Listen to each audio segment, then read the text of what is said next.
Our Catholic faith and life have this in common with the Eastern Church, that there are many rites, and the body enters into these rites. One influences the people by approaching them not only spiritually and with the word, but also with physical gestures and healing touches. We are psychosomatic beings, and that comes through also with the ancient rites of blessing, of which one happens on this day, the Feast of St. Blaise, still very popular.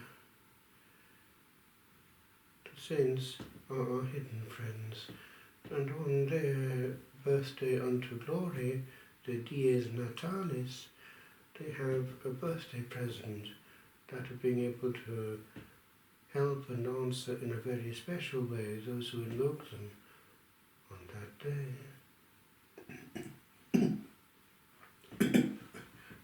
The request made by the new King Solomon actually is interesting, for he does not ask for wealth and even health, but for a gift on the invisible level.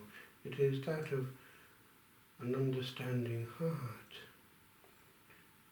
That prayer we can make our own. Hebrew is a language which makes the most it can of the words that it has, for its vocabulary is relatively reduced, but it uses words and their roots in different ways, enriching thus what they have. And so it is that the prayer for an understanding heart is based on simply the present participle of a listening heart. Lev Shumach. And it is the same word that comes in the Shemach Israel, that prayer which the adult Jew says morning and night. Hear, O Israel. Hearing, listening, it comes also in the very name and prayer of Samuel. God hears the prayer of his barren mother, but then he later is asking the Lord to speak, for he is hearing, he is listening. And a whole book has been written on this verse of the prayer of Solomon by a good French nun, a Dominican, Sir Jeanne d'Arc.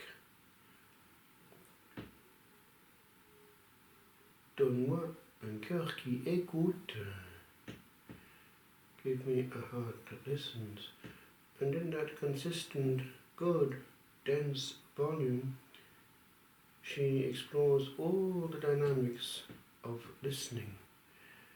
It operates on several levels. And if one reads it in depth, one sees actually our own shortfall in the art of listening. For how many crowd out the Lord at the time of listening in prayer and Lectio Divina, and do exactly the same with those that he sends us in the present moment, in his name. We do not listen, but we are already preparing the answer while someone is talking to us. And every time we talk, we are blotting out new information. Never forget encountering the one they used to refer to as Daddy Allen.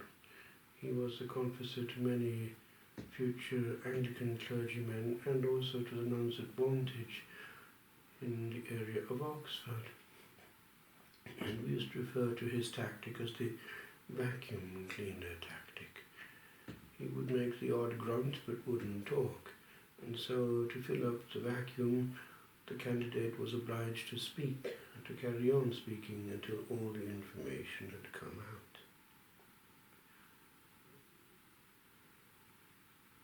The Lord knew all things.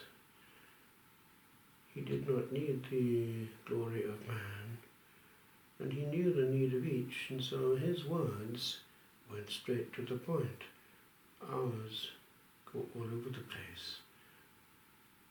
Words are like leaves, and where they most abound, much depth of sense beneath is seldom to be found. He was sought after. He spoke in an interesting way, using pictorial language, the parables. We have this interesting verse coming in the Gospel. Come ye apart and rest a while. A verse which we had on the décliant that we used to give to guests when they came on retreat to Sant'Antimo. Fortunately, nature helped us a lot in that ministry, for it was a beauty spot in Tuscany. A tree in a field could actually become a temple of the Lord, insofar as it was quiet and no one could get to you as you sat with your Bible under its shade. Indeed, there was a blessing. When mobile phones started coming in, there was no field. People could not get a signal, except at one point, which we used to refer to as the magic tree. And there the scouts would gather for one slight signal to get in contact with their parents.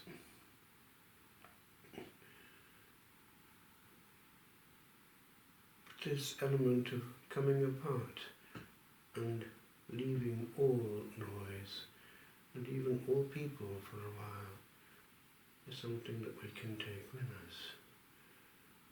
If we spend our whole time in total availability, there is no order and there is no possibility for the quiet voice to be heard. We have become noisy, we have become agitated and fidgety, and even in our own moments of solitude, we immediately cancel out the possibility of solitude by switching on a machine to fill it. We don't know the blessing of a simple life anymore. We are full of words, words, words.